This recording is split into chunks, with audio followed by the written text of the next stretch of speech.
नमस्ते दोस्तों, आपका वैल्यू एजुकेटर चैनल में स्वागत है, जहां आप सीखते हो स्टॉक मार्केट में निवेश करके आप कैसे पैसे बना सकते हो। तो मेरा नाम है शशांक और ये वीडियो में हम डिटेल में डिस्कस करेंगे एक माइक्रो कैप कंपनी के बारे में जो करंटली 25 to 30% का ग्रोथ का गाइडेंस दे रही है। तो ये कंपनी का नाम है आइस मेक रेफ्रिजरेशन। तो ये वीडियो में हम डिटेल में देखेंगे कि इनका बिजनेस मॉडल क्या है, over the period of time ये जो कंपनी है उन्होंने उसकी जो ग्रोथ है वो कैसी की, क्या क्या अलग अलग जो प्रोडक्ट्स है ये कंपनी मैन्युफैक्चर करती है, इसके बारे में डिस्कस करेंगे। और आगे जाके कंपनी के क्या कैपेक्स के प्लान्स है और ये कैपेक्स करने के बाद कंपनी को क्या रेवेन्यूज जो है वो एक्सपेक्टेड है, ये सब के बारे में हम ये वीडियो में काफी डिटेल में डिस्कस करेंगे। तो यदि आपने अब तक वैल्यू एजुकेटर चैनल को सब्सक्राइब नहीं किया होगा तो जरूर से सब्सक्राइब कर लीजिए। मैंने ये चैनल पे काफी डिटेल वीडियो क्रिएट किया है, अलग अलग सेक्टर्स को मैंने काफी डिटेल में इसमें कवर किया है, जैसे कि एग्रोकेमिकल्स हो गया, केमिकल्स हो गया, फार्मास्यूटिकल्स, ऑटो एंसिलरी, बैंकिंग, ऐसे बहुत सारे सेक्टर्स के बहुत अलग अलग स्टॉक्स के बारे में मैंने काफी डिटेल में यहाँ पे रिसर्च आपके साथ शेयर किया है। तो यदि आपने अब तक वैल्यू एजुकेटर चैनल को सब्सक्राइब नहीं किया होगा तो जरूर से सब्सक्राइब कर लीजिए। So coming back to the Ice Make Refrigeration, ये जो कंपनी है वो बेसिकली रेफ्रिजरेशन की जो सॉल्यूशंस है और जो सर्विसेज है वो प्रोवाइड करती है। और ये जो सॉल्यूशंस है वो कंपनी अलग अलग इंडस्ट्रीज को प्रोवाइड करती है, जैसे कि डेयरी हो गया, आइसक्रीम इंडस्ट्री है, फूड प्रोसेसिंग है, एग्रीकल्चरल है, फार्मास्यूटिकल है, कोल्ड चेन्स अलग अलग आप देखोगे तो वो डेवलप करती है। कोल्ड चेन्स में जो अलग अलग इक्विपमेंट्स लगती है वो ये जो कंपनी है वो सप्लाई करती है। लॉजिस्टिक्स है, हॉस्पिटल्स है, हॉस्पिटलिटी है, रिटेल सेगमेंट है, बहुत सारे अलग अलग जो सेक्टर्स है इनके लिए जो भी रेफ्रिजरेशन के इक्विपमेंट लगती है और उसके बाद में जो मेंटेनेंस की सर्विसेज है वो भी ये कंपनी प्रोवाइड करती है। तो यदि आप देखोगे तो कंपनी के पास करंटली 3 मैन्युफैक्चरिंग फैसिलिटीज है, 2 जो है वो गुजरात में है और एक उनका आप देखोगे तो चेन्नई में फैसिलिटी है। एक उनका एक सब्सिडरी है जिसके बारे में हम आगे जाके डिस्कस करेंगे। और करंटली उनका पैन इंडिया प्रेजेंस है। एक्सपोर्ट भी आप देखो तो थोड़ा बहुत कंपनी करंटली कर रही है। FY23 में लगभग कंपनी ने 10 करोड़ का एक्सपोर्ट किया है, बट मेजरली कंपनी का जो फोकस है वो डोमेस्टिक मार्केट्स में ही है। उसके क्या रीजन है हम आगे जाके डिस्कस करेंगे, क्योंकि इंडिया में आप देखोगे तो ये जो पेनिट्रेशन है रेफ्रिजरेशन का या कोल्ड चेन का वो काफी कम है कंपेयर टू जो डेवलप्ड कंट्रीज है। सो 8 to 10% ही पेनिट्रेशन है if you compare with the developed countries. और इसी वजह से यहाँ पे जो अपॉर्चुनिटी साइज है which is quite massive. So let's first start with the company के क्या क्या अलग अलग बिजनेस सेगमेंट है और उनका जो रेवेन्यू मिक्स है वो क्या आता है, यानी कौन कौन से सेगमेंट से कंपनी को FY23 में कितने रेवेन्यूज आए थे।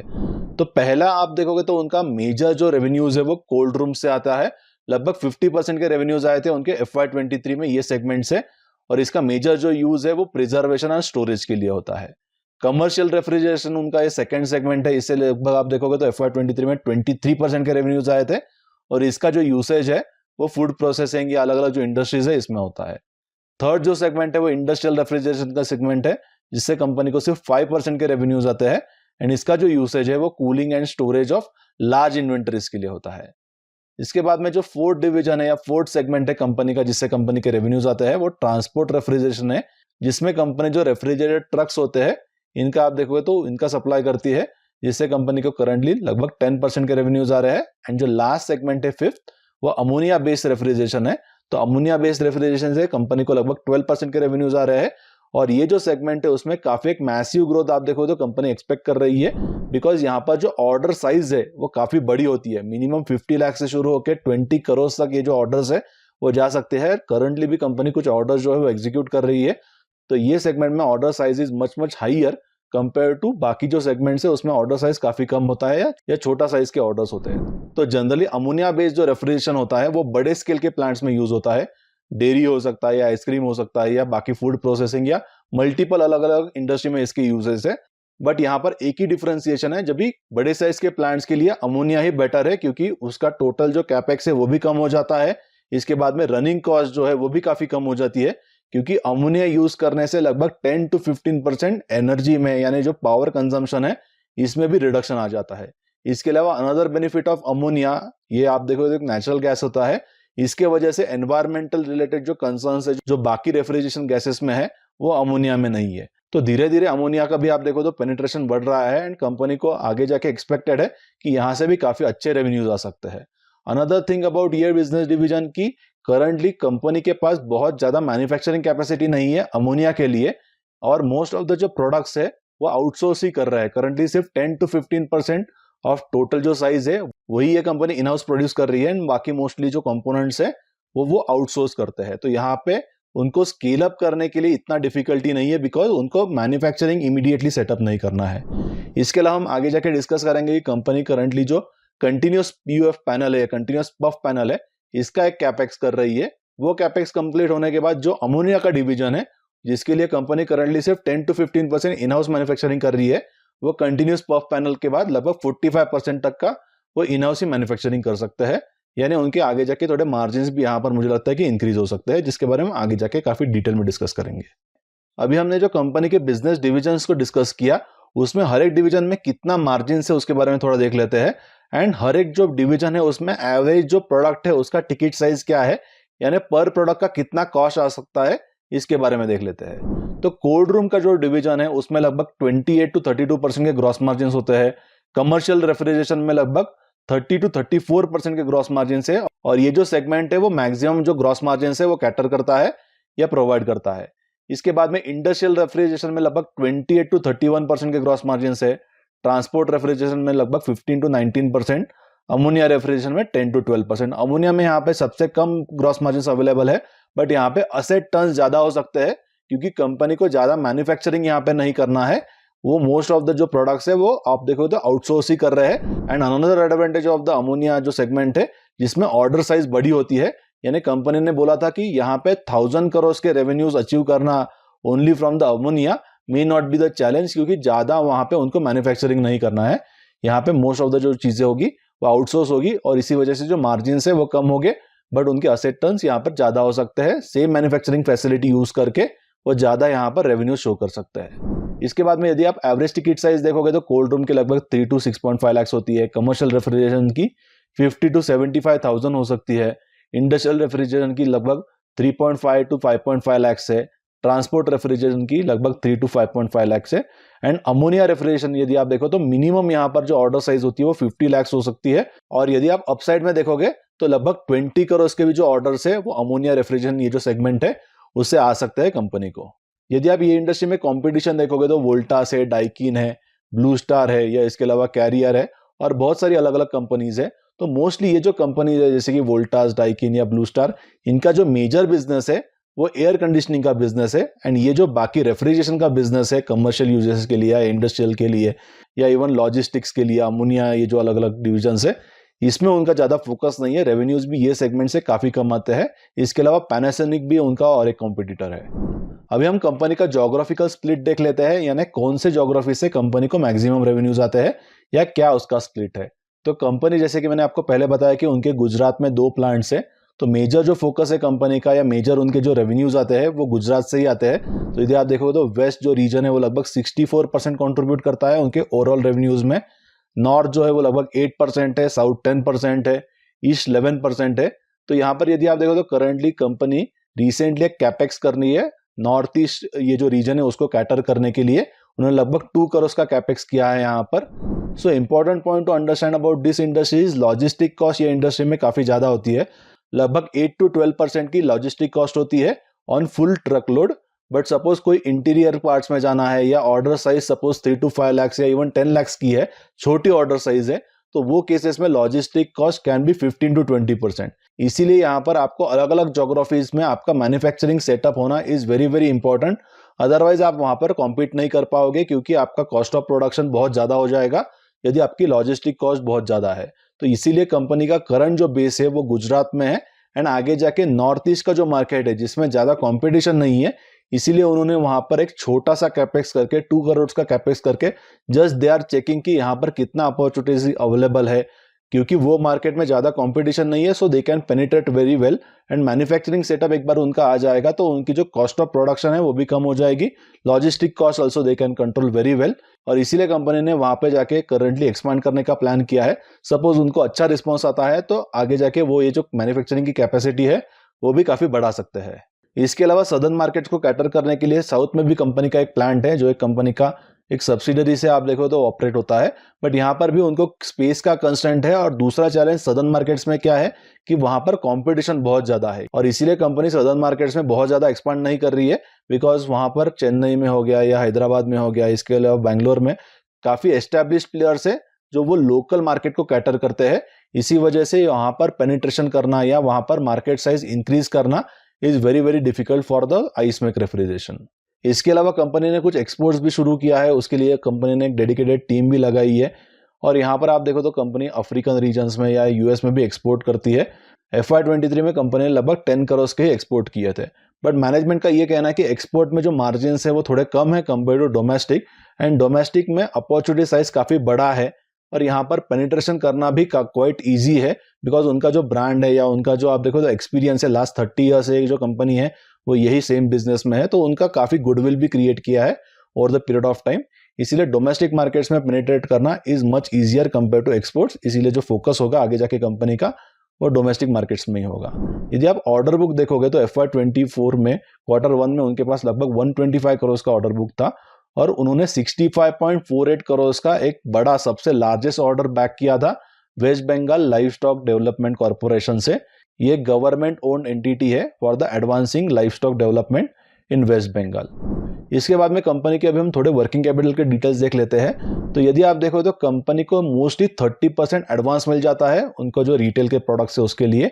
उसके बाद में प्रोडक्शन कंप्लीट होने के बाद बिफोर डिलीवरी उनको लगभग 60% का पेमेंट आ जाता है और डिलीवरी के बाद में इंस्टॉलेशन एंड कमीशनिंग के बाद में रिमेनिंग जो 10 to 15% अमाउंट होता है वो उनको मिलता है। तो ये जो 10 to 15% पोस्ट कमीशनिंग का जो अमाउंट होता है उसको रिसीव करने के लिए कंपनी को लगभग 30 to 45 डेज का समय लग सकता है। डिपेंड करता है अलग अलग केसेस में, क्या वो रिटेल है, क्या वो OEM है, क्या उनको डीलर से ये जो अमाउंट है वो रिसीव होना है। तो लगभग जो टाइम पीरियड होता है वो लगभग 10 to 90 डेज होता है। इन केस ऑफ डीलर्स वो लगभग 40 to 45 डेज का टाइम पीरियड होता है टू रिसीव द पेमेंट। इसके बाद में यदि आप उनका एग्जीक्यूशन का टाइमलाइन देखोगे अलग अलग सेगमेंट्स के लिए, तो रिटेल के लिए लगभग 1 to 2 वीक्स का होता है। अमोनिया के लिए उनको सबसे ज्यादा एग्जीक्यूशन का टाइमलाइन लगता है या टाइम पीरियड लगता है, लगभग 16 मंथ्स का है वो। इसके अलावा जो लॉजिस्टिक की सर्विसेज है उसको लगभग 4 to 7 वीक्स लगते हैं। और जो मॉड्यूलर कोल्ड रूम है जिससे कंपनी के लगभग 50% के रेवेन्यूज आते हैं, ये सेगमेंट के ऑर्डर्स एग्जीक्यूट करने के लिए कंपनी को लगभग 6 to 9 वीक्स का टाइम लगता है। अभी हम क्विकली देख लेते हैं कि रेफ्रिजरेशन का नीड क्या है। तो यदि आप वेस्टेज देखोगे अलग अलग क्रॉप्स का इंडिया में, तो काफी वेस्टेज होता है बिकॉज ऑफ लैक ऑफ ये जो रेफ्रिजरेशन की फैसिलिटीज है या जो कोल्ड चेन है वो इंडिया में उतना पेनिट्रेशन नहीं हुआ है उसका। तो सीरियल्स में लगभग 3.89 to 5.92% का वेस्टेज है, पल्सेस में 5.65 to 6.74। सबसे ज्यादा वेस्टेज जो होता है वो दिए आप देखोगे तो वो फ्रूट्स में लगभग 6 to 15% का है और वेजिटेबल्स में 4 to लगभग 11.6% का है। तो गवर्नमेंट भी ये फोकस कर रही है करंटली कि ज्यादा से ज्यादा जो फैसिलिटीज है वो फार्मर्स को प्रोवाइड की जाए रिगार्डिंग द रेफ्रिजरेशन। इसके रिगार्डिंग ही कंपनी का एक प्रोडक्ट है which is solar based refrigeration unit. तो यहाँ पर भी कुछ चैलेंजेस कंपनी को आ रही है बिकॉज जो इनिशियल कॉस्ट होता है कंपेयर टू एक नॉर्मल रेफ्रिजरेशन यूनिट का वो लगभग 3 टाइम्स हो जाता है यदि आप solar based refrigeration system use करते हो। तो ये भी चैलेंजेस कंपनी स्लोली टैकल कर रहा है बिकॉज मोस्टली यहाँ पर जो पेनिट्रेशन होगा वो गवर्नमेंट के एंड से ही होगा, क्योंकि farmer won't be ready to pay upfront 3 times price compare to normal refrigeration unit. तो आगे जाके इसका भी जो पेनिट्रेशन है वो स्लोली इंक्रीज हो सकता है। इसके अलावा यदि आप देखो तो गवर्नमेंट ऑफ इंडिया ने सब्सिडी प्रोवाइड की है, लगभग 35 to 50% का सब्सिडी अवेलेबल है to set up the cold storage facilities through national horticulture mission and national horticulture board. अभी हम देख लेते हैं कि ये इंडस्ट्री में क्या क्या अलग अलग ग्रोथ ड्राइवर्स हो सकते हैं या ट्रिगर्स हो सकते हैं। तो फर्स्ट है जो आप देखोगे तो strengthening of food safety norms. तो FSSAI ये जो है वो काफी स्ट्रिक्टर जो रेगुलेशंस है वो अभी आप देखोगे तो इम्प्लीमेंट कर रही है to maintain the optimum quality of products. तो ये फर्स्ट ट्रिगर है। सेकंड ट्रिगर यदि आप देखो या ग्रोथ ड्राइवर देखो तो increasing consumption of process and frozen foods. तो जैसे जैसे पर कैपिटा इनकम इंक्रीज हो रहा है, लाइफस्टाइल चेंज हो रही है, उसके वजह से जो फ्रोजन फूड्स है या जो प्रोसेस फूड्स है उनकी भी जो डिमांड है वो काफी इंक्रीज हो सकती है आगे जाके इंडिया में। इसके बाद में ये इंडस्ट्री के लिए जो थर्ड ग्रोथ ड्राइवर है that is government support to agricultural segment. जैसे कि मैंने आपको पहले बताया कि यहाँ पर गवर्नमेंट भी पुश कर रहा है, उन्होंने सब्सिडी भी दी है लगभग 30 to 50% की अलग अलग प्रोडक्ट्स के लिए, ताकि फार्मर्स जो है वो रेफ्रिजरेशन की जो फैसिलिटीज है वो खुद ही इंप्लीमेंट कर सके, ताकि उनका जो वेस्टेज है अलग अलग प्रोडक्ट्स का जिसके बारे में हमने पहले डिस्कस किया कि कौन कौन से प्रोडक्ट्स में कितना कितना वेस्टेज होता है वो रिड्यूस हो सके। इसके बाद में fourth trigger could be increase spending on the health care. तो जैसे जैसे यदि आप देखो तो increasing use of the temperature sensitive vaccine है and biopharmaceuticals in health care industry है, तो उसके लिए भी आप देखो तो कोल्ड स्टोरेज या जो रेफ्रिजरेशन की जो यूनिट्स है उनका जो डिमांड है वो आगे जाके बढ़ सकता है। इसके बाद में जो नेक्स्ट ट्रिगर है that is changing consumption patterns या जो लाइफस्टाइल का चेंज है उसके वजह से भी ये जो रेफ्रिजरेशन इंडस्ट्री है उसमें भी काफ़ी एक आगे जाके अच्छा ग्रोथ एक्सपेक्टेड है, बिकॉज यहाँ पर जो QSRs है उनकी भी डिमांड काफ़ी बढ़ रही है, वो भी एक्सपांड कर रहे हैं काफ़ी हेवीली। तो ये भी एक अच्छा ट्रिगर हो सकता है। And last trigger could be growth in organize retail. तो रिटेल सेगमेंट भी यदि आप देखो तो वो शिफ्ट हो रहा है तो ऑर्गेनाइज रिटेल या जो सुपरमार्केट कल्चर है वो इंडिया में डेवलप हो रहा है, या इसके अलावा ई-कॉमर्स भी डेवलप हो रहा है। उसके वजह से भी ये जो इंडस्ट्री है रेफ्रिजरेशन का, उसको काफ़ी आप देखो तो आगे जाके बेनिफिट मिल सकता है। तो ऐसे काफ़ी अलग अलग स्टॉक्स के बारे में हम डिटेल में डिस्कस करते हैं हमारे माइक्रो कैप क्लब में। ये जो आइसमेक रेफ्रिजरेशन का बिजनेस है, इसके रिगार्डिंग भी हमने उनके मैनेजमेंट को माइक्रो कैप क्लब के प्लेटफॉर्म पे होस्ट किया था, जहां पर हमने काफ़ी डिटेल में उनका जो बिजनेस है वो उनके मैनेजमेंट से ही डायरेक्टली समझा, क्या क्या ट्रिगर्स हो सकते हैं, आगे जाके कंपनी का क्या विजन है। तो लगभग ये 1-1.5 घंटे का वीडियो था जो मैंने माइक्रो कैप क्लब मेंबर्स के साथ शेयर किया है। तो ऐसे अलग अलग कंपनीज के मैनेजमेंट्स को हम हमारे प्लेटफॉर्म पे होस्ट करते हैं। हम उनके मैनेजमेंट से डिस्कस करते हैं कि क्या क्या उनका बिजनेस मॉडल है, क्या ट्रिगर्स है, आगे जाके उनके कैपेक्स के प्लान्स क्या है। उसके बाद में एक Q&A राउंड भी होता है।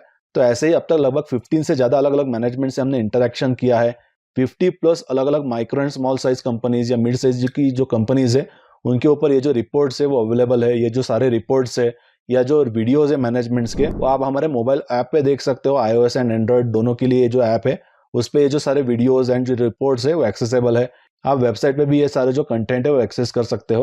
और हम जनरली ऐसे ही कंपनीज को यहाँ पर फोकस करते हैं जनरली जो ज़्यादा डिस्कवर्ड नहीं है, जिनके बारे में काफ़ी कम अंडरस्टैंडिंग है, काफ़ी कम आप देखो तो इन्फॉर्मेशन अवेलेबल है। ऐसे कंपनीज को हम रिसर्च करते हैं, इन डेप्थ रिसर्च करते हैं, उनके मैनेजमेंट को जाके मिलते हैं, उनके प्लांट्स को जाके विजिट करते हैं, उनका कॉम्पिटिशन के बारे में स्टडी करते हैं। एंड ऐसे स्मॉलर जो कंपनीज है, जो अनडिस्कवर्ड कंपनीज है, मोस्ट ऑफ द टाइम वो अच्छे वैल्यूएशन में मिल जाते हैं। और इसको कंबाइन करके हमने एक पोर्टफोलियो क्रिएट किया है जिसमें हमें लगभग लास्ट 1 ईयर में 70+% के रिटर्न्स मिले हैं। तो यदि आपने अब तक माइक्रो कैप क्लब को ज्वाइन नहीं किया होगा तो इसकी जो लिंक है आपको नीचे डिस्क्रिप्शन में मिल जाएगी, जरूर आप इसको ज्वाइन कर सकते हो।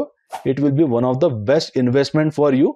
यदि आप कुछ लर्निंग चाहते हो, ये कोई रिकमेंडेशन सर्विस नहीं है, we are not sharing any tips या कोई एडवाइस नहीं कर रहे हैं। ये एक रिसर्च प्लेटफॉर्म है जिसका यूज करके आप आपका खुद का जो पोर्टफोलियो बिल्ड कर सकते हो। अभी हम कंपनी के कुछ कैपेक्स के डिटेल्स देख लेते हैं। तो कंपनी के करंटली 2 कैपेक्स चल रहा है। जो सबसे बड़ा कैपेक्स है वो उनका गुजरात में चल रहा है, जो कंटिन्यूस पफ पैनल्स के लिए है। ये कंपनी का लगभग 60 करोड़ का इसमें कंपनी ने इन्वेस्टमेंट का प्लान किया है, और जिससे कंपनी को लगभग 200 करोड़ के रेवेन्यूज एक्सपेक्टेड है in single shift. Multiple shift में यहाँ पर आप देखो तो रेवेन्यूज बढ़ सकते हैं। तो इनिशियली तो रेवेन्यूज उनको इमीडिएटली नहीं आएगी। ये जो कैपेक्स है वो लगभग Q1 Q2 FY24 के कैलेंडर ईयर तक कंप्लीट हो सकता है। और यहाँ पर यदि आप देखोगे तो उनको 20 to 30 करोड़ का कैप्टिव बिजनेस ही आ जाएगा। यानी अब तक वो जो बिजनेस लूज कर रहे थे, क्योंकि जब भी आप कोई भी रेफ्रिजरेशन का सॉल्यूशन प्रोवाइड करते हो तो वहां पर कंटिन्यूस पफ पैनल्स का भी यूज होता है। तो वो जो बिजनेस है वो कंपनी करंटली लूज कर रही थी, तो वो भी एडिशनल बिजनेस उनको इमीडिएटली आ जाएगा। तो कंपनी का ये प्लान है कि फर्स्ट ईयर में जब भी ये जो प्लांट है वो ऑपरेशनलाइज हो जाएगा तो वहां से 40 to 50 करोड़ के रेवेन्यूज आ सकते हैं। सेकेंड ईयर में 80 to 90 करोड़ के रेवेन्यूज, एंड आगे जाके कंटिन्यूसली यहाँ पर इंप्रूवमेंट होके जो टोटल रेवेन्यूज है या मैक्सिमम रेवेन्यूज है इन वन शिफ्ट वो 200 करोड़ के जो रेवेन्यूज है वो ये कंटिन्यूस पफ पैनल से यहाँ पर एक्सपेक्टेड है।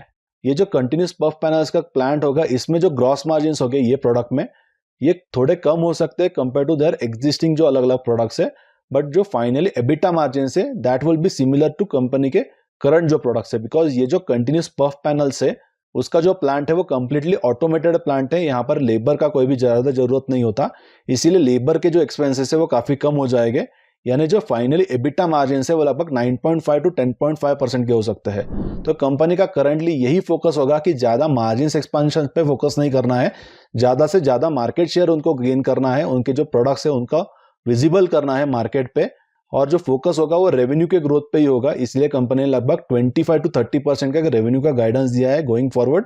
अमोनिया के सपोज उनको बड़े ऑर्डर्स मिल जाते हैं तो आई थिंक ये जो रेवेन्यू है वो और काफी तेजी से यहाँ पे इंक्रीज हो सकता है। तो ये हो गया उनका कंटिन्यूस पफ पैनल का जो कैपेक्स है उसके डिटेल्स। इसके अलावा कंपनी ने और एक स्मॉल कैपेक्स का यहाँ पर प्लान किया है। वेस्ट बंगाल में लगभग 2 करोड़ का ये कैपेक्स है, जहां पर उनका ये प्लान है कि एक लोकलाइज मैन्युफैक्चरिंग यूनिट स्टार्ट करे, और आगे जाके सपोज डिमांड अच्छा आता है तो यहाँ पर एक प्रॉपर मैन्युफैक्चरिंग बड़ा जो यूनिट है वो कंपनी आगे जाके लगा सकती है। और इसका वन ऑफ द रीजन यही है कि ये इंडस्ट्री में जो ट्रांसपोर्टेशन की कॉस्ट है which is very very high, 8 to 12% normal आप देखोगे तो सिचुएशन में, या कुछ सिचुएशन में इट कैन बी 15 to 20%, जब भी जो ऑर्डर साइज है वो 3 to 10 लाख के आसपास होती है। इसीलिए लोकलाइज मैन्युफैक्चरिंग होना is very very important and company is progressing in the right direction. अभी हम कंपनी के क्विकली फाइनेंशियल्स देख लेते हैं। तो रेवेन्यूज यदि आप देखोगे तो कंपनी ने लगभग 10 ईयर्स में जो CAGR है रेवेन्यूज का वो लगभग 22.68% का है। कंपनी ने 2016 में भारत रेफ्रिजरेशन जो है उसको एक्वायर किया था, ये उनकी एक सब्सिडरी है जो आप देखो तो सदर्न मार्केट्स में है। और कंपनी के यदि आप मार्जिन्स देखोगे, ग्रॉस मार्जिन स्पेसिफिकली, तो यहाँ पर थोड़ा वोलेटिलिटी दिखता है ग्रॉस मार्जिन्स पे, क्योंकि जैसे जैसे इनपुट कॉस्ट जो है वो चेंज होती है तो थोड़े उनके जो मार्जिन है उस पर अफेक्ट आ सकता है। मेजर जो रॉ मटेरियल ये इंडस्ट्री में यदि आप देखो तो वो स्टेनलेस स्टील हो जाता है, या इसके अलावा या बाकी जो रेफ्रिजरेशन रिलेटेड कंपोनेंट्स है वो भी कंपनी को यहाँ पर परचेस करने होते हैं। PU फोम भी लगता है, वो भी एक इंपॉर्टेंट रॉ मटेरियल है ये इंडस्ट्री में। तो कंपनी ने यही गाइडेंस दिया है कि 9.5% टू 10.5% के बीच में कंपनी के मार्जिन हो सकते हैं। So this is not a very very high margin product या हाई मार्जिन इंडस्ट्री, बट यदि आप ROC या ROE देखोगे तो 20 to 25% का ROC यहाँ पर लॉन्ग टर्म के लिए मेंटेन करना may not be very very challenging. Interestingly यदि आप देखो तो डेट टू इक्विटी कंपनी का जो है वो कंपनी ने कंटिन्यूसली रिड्यूस किया है। इनिशियली लगभग 2017 में वो 1 टाइम्स था, उसके बाद में यदि आप देखो तो कंटिन्यूसली रिड्यूस किया है और फिलहाल में कंपनी के पास हार्डली एनी डेट है। तो काफी अच्छी तरीके से उन्होंने उनका जो डेट का रिडक्शन है वो किया है। And more importantly cash conversion cycle यदि आप देखोगे यानी वर्किंग कैपिटल देखोगे तो मुझे लगता है कि कंपनी ने जो वर्किंग कैपिटल का मैनेजमेंट किया है it is very very good. It is probably the excellent management of the working capital जो मैनेजमेंट ने किया है। तो यदि आप इनिशियली देखो तो कंपनी का जो इन्वेंटरी डेज था वो लगभग 100 डेज से ज्यादा था, 100 to 130 डेज के आसपास था। अभी उन्होंने रिड्यूस करके सिर्फ 63 डेज का किया है और इसके अलावा जो डेटा डेज है वो लगभग 60 डेज के है। तो मुझे लगता है कि उन्होंने वर्किंग कैपिटल काफी अच्छी तरीके से हैंडल किया है और जिससे हमें दिखता है कि मैनेजमेंट का बिजनेस में काफी अच्छा फोकस है एंड उन्होंने एक अच्छा बिजनेस यहाँ पे आगे जाके डेवलप हो सकता है बाय चेकिंग उन्होंने बैलेंस शीट उनका कैसे मेंटेन किया है, वर्किंग कैपिटल कैसे मेंटेन किया है, डेट रिड्यूस किया है over the period of time and mostly अभी आगे जाके जो कैपेक्स होने वाले हैं वो इंटरनल अक्रूवल से हो गए। तो इससे मैनेजमेंट का हमें एक अच्छा क्वालिटी दिखाई देता है। अभी हम क्विकली देख लेते हैं कि कंपनी का आगे जाके फ्यूचर का आउटलुक क्या है। तो मैनेजमेंट ने ये बताया कि उनका जो वेस्ट बंगाल का प्लांट है उससे वो ओडिशा, यूपी, बिहार, झारखंड ऐसे अलग अलग जो रीजन है वो साइड के उनको वो कैटर करेंगे और ये एक रीजनल मैन्युफैक्चरिंग यूनिट होगा जिससे वो लॉजिस्टिक का जो कॉस्ट है वो रिड्यूस कर सकते हैं। करंटली यदि आप देखोगे तो उनका कैपेसिटी यूटिलाइजेशन लगभग 70 to 75% का है and with existing capacity management लगभग 450 करोड़ के जो रेवेन्यूज है वो टारगेट कर सकते हैं without continuous puff panels. Continuous puff panel से एडिशनल 200 करोड़ के जो रेवेन्यूज है वो कंपनी को मिल जाएंगे एट फुल कैपेसिटी यूटिलाइजेशन। और इसका जो प्लांट है वो Q1 Q2 के FY24 यानी कैलेंडर FY24 के आसपास ये जो प्लांट है वो ऑपरेशनलाइज हो सकता है। इसके अलावा कंपनी ने ये भी बताया कि ये जो 450 करोड़ का टोटल उनका रेवेन्यूज है वो 10% अमोनिया का जब भी उनको रेवेन्यूज आएगा ये सेगमेंट से तो तभी 450 हो सकता है। सपोज अमोनिया से 20% आ जाता है तो जो टोटल रेवेन्यूज है वो 500 to 550 करोड़ तक भी जा सकते हैं क्योंकि अमोनिया के लिए उनको ज्यादा एडिशनल मैन्युफैक्चरिंग कैपेसिटी की जरूरत नहीं है। और कंपनी ने करंटली लगभग 25 to 30% के ग्रोथ का गाइडेंस दिया है। FY27 तक कंपनी का जो एस्पिरेशनल टारगेट है रेवेन्यूज का लगभग 1000 करोड़ का है। एबिटा मार्जिन जो है वो लगभग 9 to 10% के आसपास हो सकते हैं, मोर स्पेसिफिकली 9.5 to 10.5% तक के हो सकते हैं जिसके बारे में मैनेजमेंट ने गाइड किया है। और जैसे कि मैंने आपको पहले बताया कि कंपनी का करंटली जो कैपेक्स चल रहा है कंटिन्यूस पफ पैनल्स का जिससे कंपनी को लगभग एडिशनल 200 करोड़ के रेवेन्यूज आ सकते हैं विथ 1 शिफ्ट ऑफ ऑपरेशन। यहाँ पे 1 से ज्यादा हो गए तो वैसे ही जो रेवेन्यूज है वो वहाँ पे मल्टीप्लाई हो सकते हैं। इसके अलावा अमोनिया का segment can be a trigger for the company. जैसे जैसे यहाँ पे पेनिट्रेशन बढ़ेगा वैसे ही कंपनी के जो रेवेन्यूज है वो एक्सपोनेंशियली ये सेगमेंट से ग्रो हो सकते हैं। तो that is all about the Icemake refrigeration. आपको ये वीडियो कैसे लगा let me know in a comment section. काफी यहाँ पे मैंने डिटेल में अलग अलग मेरी जो अंडरस्टैंडिंग है वो शेयर की है। आपको आइसमेक रेफ्रिजरेशन के मैनेजमेंट के साथ हमने जो इंटरव्यू लिया था वो देखना है तो आप जरूर माइक्रोकैप क्लब को ज्वाइन कर सकते हो। इसके अलावा काफी अलग अलग बेनिफिट्स है माइक्रोकैप क्लब को ज्वाइन करने के। करंटली माइक्रोकैप क्लब में 400 से ज्यादा लाइक माइंडेड इन्वेस्टर्स है, उनसे भी आप इंटरेक्ट कर सकते हो। हमने एक कॉमन प्लेटफॉर्म किया है जहाँ पर अलग अलग इन्वेस्टर्स जो है वो उनके आइडिया शेयर कर सकते हैं। हमने एक पोर्टफोलियो क्रिएट किया है, काफी रिसर्च रिपोर्ट्स है, अलग अलग मैनेजमेंट्स के इंटरव्यूज अवेलेबल है। तो ये सारी अलग अलग सर्विसेज आपको एक ही डोमेन के अंदर मिल जाती है, हमारे प्लेटफॉर्म में मिल जाती है। हमने iOS एंड एंड्रॉइड के लिए मोबाइल ऐप भी डेवलप किया है जहाँ पर ये सारी जो इन्फॉर्मेशन है क्लब मेंबर्स के लिए वो अवेलेबल है। तो माइक्रोकैप क्लब की जो लिंक है आपको नीचे डिस्क्रिप्शन में मिल जाएगी, जरूर आप इसको चेक कर सकते हो। तो ऐसे ही अलग अलग डिटेल वीडियो देखने के लिए वैल्यू एडुकेटर चैनल को जरूर सब्सक्राइब कर लीजिए और बेल आइकन पे क्लिक कीजिए ताकि ऐसे जो वीडियोस है आपको आगे जाके भी मिलते रहे। और जरूर ये जो सारे वीडियोस मैंने क्रिएट किए हैं जरूर आप आपके सारे फ्रेंड्स एंड फैमिलीज के साथ शेयर कर सकते हो ताकि उनको भी काफी एक अच्छी अंडरस्टैंडिंग मिल जाएगी अलग अलग बिजनेसेस के बारे में तो ऐसे ही अलग अलग detail video small and micro size companies के बारे में मैं हर सैटरडे को 11 o'clock को पोस्ट करता हूँ। तो जरूर ये जो वीडियोज है वो आप देख सकते हो और इनको लाइक एंड मेरे चैनल को जरूर सब्सक्राइब कर सकते हो।